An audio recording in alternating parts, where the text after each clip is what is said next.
I never liked working late, but money pushed me into the night shift more than once. The shop smelled of oil, dust, and cold metal. The fluorescent lights hummed above me, and the silence of the empty street outside pressed through the windows. I was 22, still new in the trade, trying to prove myself useful to the older mechanics who laughed at my cautious ways. That night, I was alone. Everyone else had clocked out. I stayed behind to finish a brake replacement on a pickup. My hands were black with grease, my shirt damp with sweat. The radio sat silent in the corner. I kept it off, telling myself I needed focus, but in truth I wanted to hear every sound around me. Around 11, I heard an engine, slow, heavy, the kind of deep rumble you don't hear anymore. Headlights spilled across the garage door, and a long hood eased into view. The car looked like something pulled straight out of a different time. A sedan from the 72nds, pale green paint dulled by age. The chrome reflected the shop's lights like dull knives. The driver barely showed his face. A wide-brimmed hat tilted low, shadow swallowing his features. He didn't open the door fully. He leaned out just enough for me to catch his voice. "Check the brakes," he said. Low, flat. Like a command, not a request. He dropped the keys on the counter, turned, and walked toward the street without waiting for me to answer. His boots left wet marks on the floor, though outside the pavement was bone dry. I froze for a moment, staring at those prints, then forced myself back to work. Maybe he was some eccentric old man. Maybe he lived nearby and drove that antique out of pride. I shook my head, grabbed the keys, and slid into the driver's seat. The car smelled wrong. Not just old, but damp, like a basement after rain. The steering wheel felt sticky. The leather seats groaned as if no one had sat in them for years. I checked the pedals, preparing to move it onto the lift. When I looked up, the passenger seat caught my eye. The glass showed my reflection in the dark window, but in the corner of my vision, I thought I saw movement. I turned my head fully. Nothing. Empty. Just the cracked vinyl. I muttered under my breath and pushed the car toward the lift. But halfway across the garage, the engine sputtered, coughed, then died. I tried to restart it, but the key turned uselessly in the ignition, spinning without resistance. I pulled it out and stared at the grooves. The key looked rusted, worn in ways I hadn't noticed before. My chest tightened. I got out, ready to track down the customer, but the shop was empty. The street outside was empty too, not a soul in sight. When I turned back, the car wasn't where I had left it. It sat crooked against the far wall, front tires turned sharply, as if someone had driven it there while my back was turned. I didn't hear the engine. I didn't hear the tires. It had just moved. I told myself I was tired, that I needed caffeine. I walked closer, slow, gripping the wrench in my hand like it could protect me. The driver's door was wide open now. The inside looked darker than before, shadows filling the space where the man had sat. I leaned forward, shining my phone's light into the car. The seats were empty, but the floor beneath the pedals was soaked, small puddles spreading onto the garage floor. I reached down and touched it. My fingers came back wet, but not with water. It smelled of rain mixed with rust. Then the lights above me flickered. Once. Twice. A harsh buzz filled the silence. My phone screen dimmed for a second. When the lights steadied again, the car was gone. Only the wet footprints remained, trailing across the shop floor, fading into nothing near the back wall. My chest heaved as I stood there, wrench in hand, staring at the empty space. The keys I had held clattered from my palm onto the concrete. I picked them up, but the grooves were gone. The metal was smooth, as if untouched by any machine. I didn't sleep that night. I sat outside the shop, waiting for dawn, wondering if I'd finally gone crazy from too many late shifts. But the real shock came the next day, when I decided to ask about it. The morning sun cut through the greasy windows of the shop, turning dust into a golden haze. I hadn't slept, but I forced myself to act normal when the others came in. I told no one. Not at first. By noon I couldn't keep it in. I pulled Frank aside, one of the older mechanics who had worked there since the late 82nds. He had a scar across his cheek and hands that shook when he tried to light a cigarette. He wasn't the type to joke about things. "Frank," I said quietly, "last night, someone brought in a car, old sedan, 70s model, pale green. The guy said to check the brakes, then he left. Only, the car disappeared." I expected him to laugh, or swear, or tell me to lay off the late nights. Instead, he froze. The cigarette burned down between his fingers, ash falling to the floor. "Don't mess with me, kid," he muttered. "I'm not messing with you. I saw it."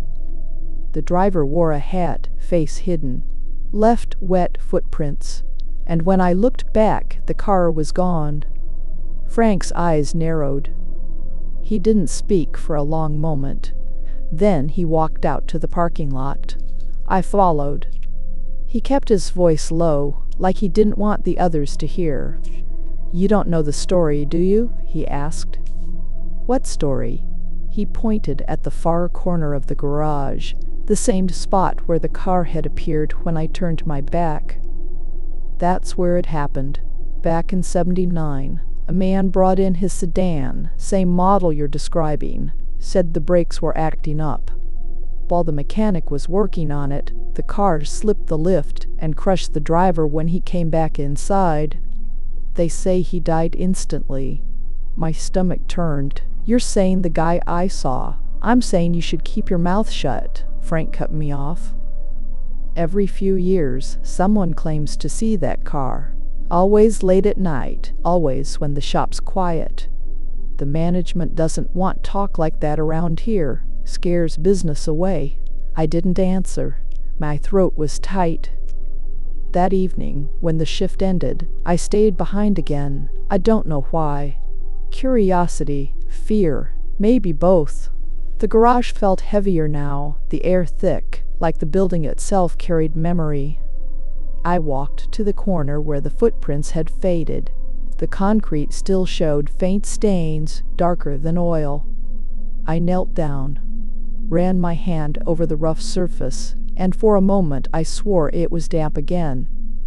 The lights hummed above me. Somewhere in the distance, an engine rumbled, slow, heavy. I bolted for the door. Outside, the street was empty. The sound faded into silence. My heart hammered in my chest. I locked up the shop and swore I wouldn't take another night shift again. But I never forgot the smell of damp leather, the worn key that turned to nothing in my hand, the way the car looked at me from the shadows like it was waiting. And sometimes, when I drive home late, I check my mirrors. Because every now and then, I catch a glimpse of a pale green sedan drifting behind me, headlights dim, keeping pace no matter how fast I go. I don't wait around to see if it follows me home. I never believed in haunted places. Tools can clatter, old pipes can groan, and tired minds can invent stories. That was my thinking when I took the night shift job at the garage. The pay was good, the schedule flexible, and I needed the money. The garage itself was huge, a low-ceiling building with rows of bays and a faint smell of oil soaked into the concrete. My first week was quiet. I swept floors, sorted tools, and sometimes helped with small repairs. During the day, it was full of noise and customers, but at night it felt like a different world. The silence pressed in, broken only by the ticking of cooling engines. It was during my second week that I noticed the voices. The first time, I thought it was the radio. A faint murmur came from the far corner of the shop, as if someone had left it on. I followed the sound, but when I reached the workbench, the noise shifted. It was behind me now, near the tire racks. The sound was low, almost like whispers carried by air ducts. I searched the whole place. No radio, no phones, no workers, just me. That night, I brushed it off. Maybe the building carried echoes from outside. Maybe a neighbor's television bled through the walls. But the next night, the voices returned, stronger, clearer. They weren't just mumbling anymore, they were talking. I pressed my ear closer to the wall, expecting words to fade into nonsense. Instead, I caught short phrases. Questions. Comments. A woman's tone mixed with a deeper male voice. She's here again. Working late. I froze. My chest tightened, and my throat went dry. They weren't random voices. They were talking about me. I backed away, scanning the garage. The shop was empty. Shadows stretched long from the single overhead light, and every corner seemed alive with movement. I told myself I was overtired.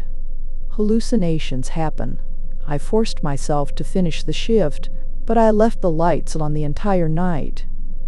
The next evening, I came prepared. I carried my phone, ready to record proof. Around midnight, the whispers came back. This time, they drifted from the direction of the hydraulic lift. I held my breath and raised my phone, but the moment I pressed record, the voices stopped. The silence was worse than the sound.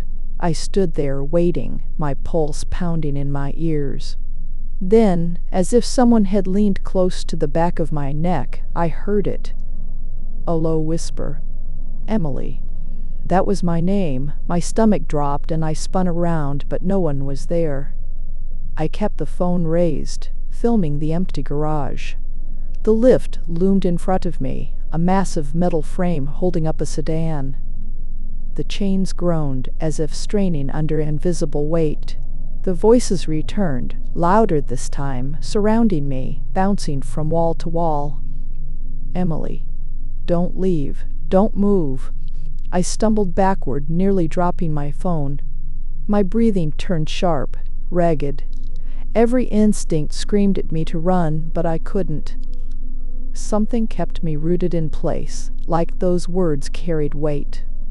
Then the female voice cut through the chaos, firm, urgent. Don't step out from under the lift. At that exact second, the chains snapped. The screech of metal filled the garage, followed by a heavy crash as the lift gave way.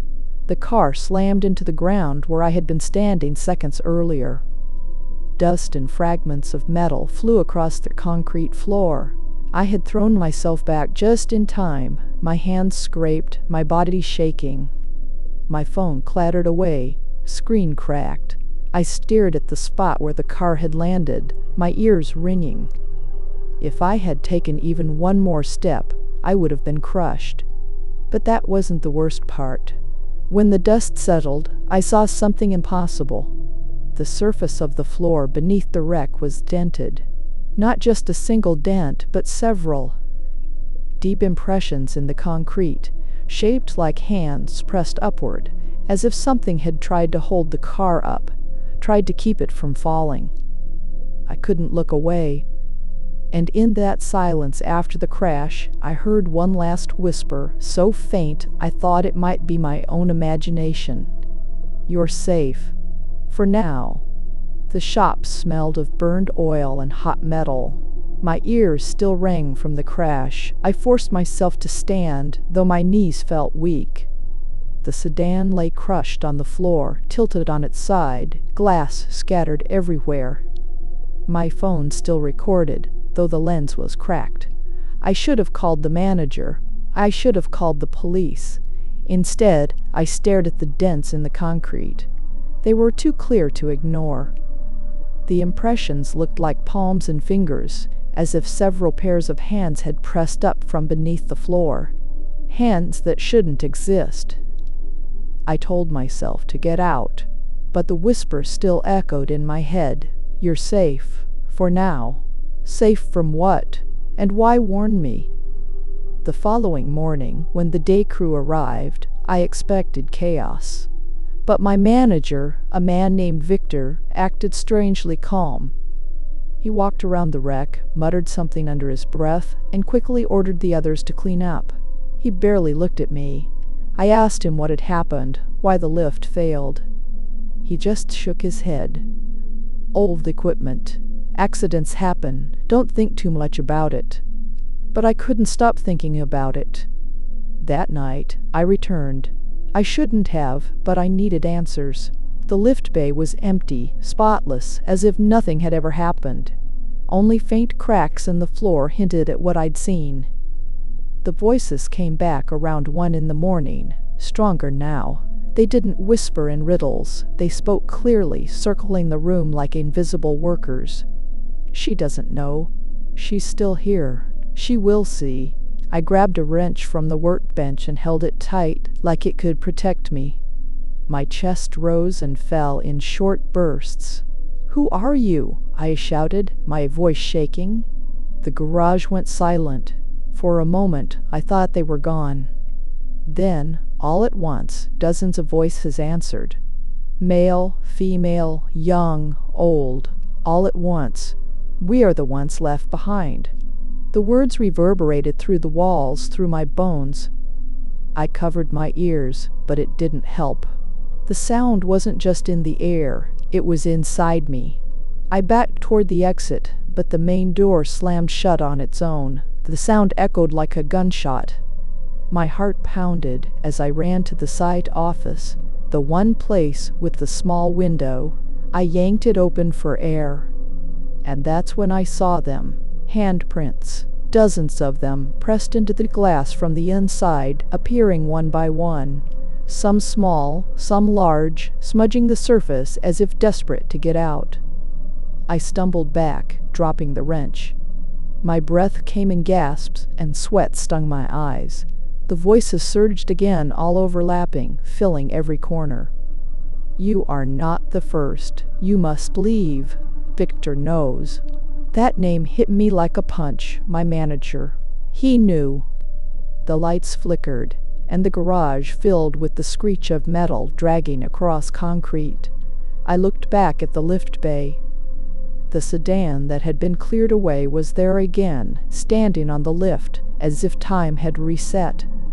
But the car wasn't empty. Through the dusty windows, I saw faces. Dozens of them. Pale, half-formed, pressed against the glass from the inside. Eyes wide. Mouths moving in silent screams. The lift began to rise. I stumbled toward the exit, banging on the locked door. The voices screamed over each other, no longer whispers but shouts. "Don't look back. Run!" I covered my ears and kicked at the door with all my strength. Finally, the lock gave way, and I burst into the night air. The cool darkness of the street felt unreal after the suffocating weight of the garage. Behind me, the garage lights went out, one by one. The voices stopped. I didn't go back inside. I didn't even return the next day. I quit by phone, refusing to step foot in that building again. But even now, weeks later, I hear them sometimes. When I lie awake at night, when the house is silent, I catch faint murmurs, a man's low voice, a woman's warning, always the same words. Stay out from under the lift, and I wonder if those hands in the concrete were trying to save me, or if they were only pulling me closer to their world. I should have walked out that night. Every bone in my body told me to keep my distance from that rusted box sitting in the corner of the garage. But curiosity, pride, and the urge to prove myself kept me there. The place where I work is nothing special. A low-ceiling repair shop, grease-stained floors, and the stench of oil that clings to your clothes no matter how many showers you take. The older guys joke that the garage seeps into your skin, and they might be right. What they never joke about is the toolbox. It sits near the back wall, dented, blackened from smoke, and chained shut with a lock that looks older than the shop itself. No one uses it. No one moves it. They just leave it there, like a tombstone. When I first joined, I noticed it right away. I asked about it during my first week, and the guys went quiet. One of them, a tall man named Greg, shook his head and muttered, "Don't. Just don't." Another mechanic, Lewis, said it belonged to Owen. That's all you need to know. They gave no details, just that same warning look. Weeks passed. I learned to ignore it. But the image of that charred metal box gnawed at me. Sometimes, when I stayed late on shift, I swore I heard something faint from that corner. A scrape, a metallic clink, like a wrench sliding against another. Tools don't move on their own, right? Then came the night it all changed. A new hire joined us, a young guy named Nathan. He had that cocky attitude you see in rookies, always trying to prove he's tougher, faster, smarter. During his first week, he kept sneaking glances at the locked box, smirking like he was above the superstitions everyone else whispered about. On a Friday evening, when most of the guys were gone and only a few of us stayed behind, Nathan finally made his move. We were working on a beat-up sedan, and he complained he couldn't find the right wrench. He walked straight to the corner, grabbed a crowbar, and smashed the chain off the cursed box. The sound of that lock snapping echoed through the garage. Greg froze mid-step. Luis cursed under his breath, and I felt my stomach drop. Nathan didn't notice. He pulled open the drawers and grinned at the sight of gleaming tools inside, untouched by rust despite the fire that supposedly consumed them. He grabbed a ratchet and went back to work. The rest of us stayed silent. At first, nothing happened. He tightened bolts, wiped his hands, laughed about how haunted stories are for kids. But then he started scratching his palms. Red marks spread across his skin like burns, swelling and blistering as if he had grabbed a hot exhaust pipe. He yelped and dropped the ratchet, but the wrench didn't fall. It clung to his hand as though magnetized. The metal fused against his skin. He screamed, tried shaking it off. The tool finally clattered to the floor, but it left behind raw, seared flesh. The smell of burnt skin mixed with motor oil, and everyone in the shop gagged. We rushed him outside, but the burns kept spreading. Thin black lines, like veins filled with ash, crawled up his arms. His skin looked as if fire still licked beneath the surface. His eyes rolled back, and he collapsed onto the pavement, shivering.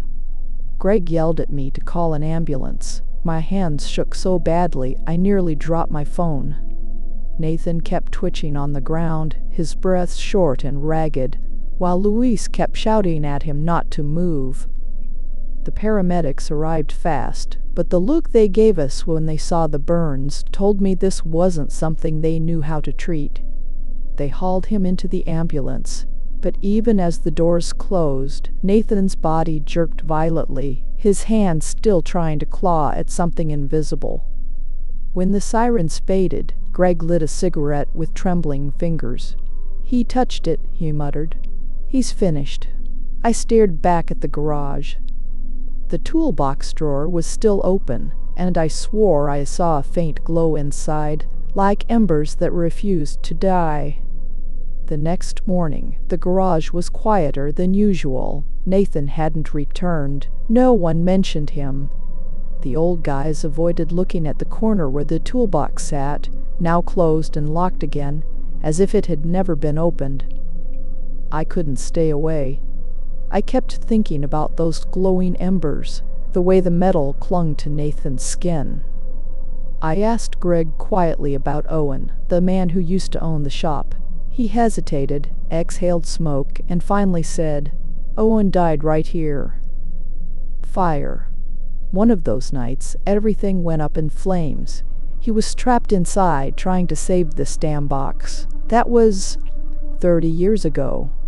30 years, I asked. Yeah, and the toolbox. It's cursed. Anyone who touches his tools shares his fate. Burns, pain, madness. Some never survive. Greg flicked ashes to the floor. That's why we never touch it. I thought it was just superstition. Until that night. The shop was nearly empty. I stayed behind to finish paperwork. The toolbox was in my peripheral vision, silent and black. But then I heard the clink, faint but unmistakable, like a wrench sliding across metal. I froze. Something compelled me. Maybe curiosity, maybe fear. I don't know. My hand moved before I realized it, reaching toward the box. A sudden chill froze me in place. I shook my head, but my fingers brushed the edge. The lock rattled, as if welcoming me. I yanked the drawer open just a crack, and the smell hit me. Smoke. Ash. Metal. Like the tools themselves remembered the fire. Inside, the wrenches and ratchets gleamed, pristine, untouched by rust. I felt drawn to a single wrench, its surface darker than the others. A voice whispered inside my head, almost Owen's. Take it, join me. I recoiled, but my hand wouldn't let go. It hovered over the tool, trembling. Then a searing heat shot through my fingers. Pain erupted up my arm, red burns spreading in patterns that looked like tiny veins of fire. I dropped to the floor, screaming. The wrench skidded across the floor, clattering to a stop. But the pain didn't leave. My skin felt fused with the metal itself, every nerve on fire. I could hear a faint, rasping laugh echoing from the walls. Greg and Lewis appeared in the doorway, eyes wide. Step back, Greg shouted. It's not just tools, it's him, it's Owen. I tried to move. My legs wouldn't obey.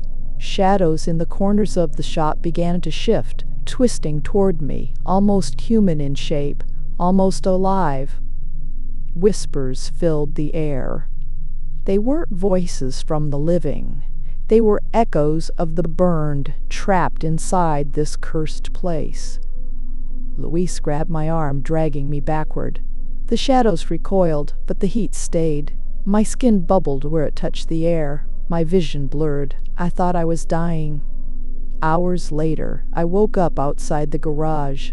My hands were raw, blistered, but somehow intact. The toolbox sat in the corner, normal now.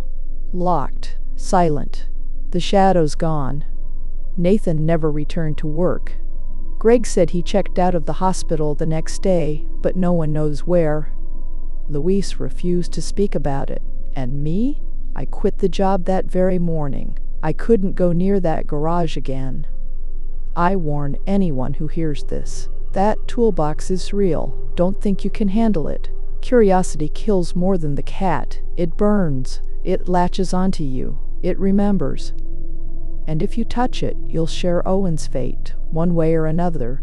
Even now I dream of the glow, the tools reaching for me, the fire that never dies. And I know, deep down, it's only a matter of time before someone else opens that drawer. Some things should never be touched. Some doors should never be opened. And some tools should never belong to anyone alive. The garage waits, silent, and the cursed toolbox waits with it,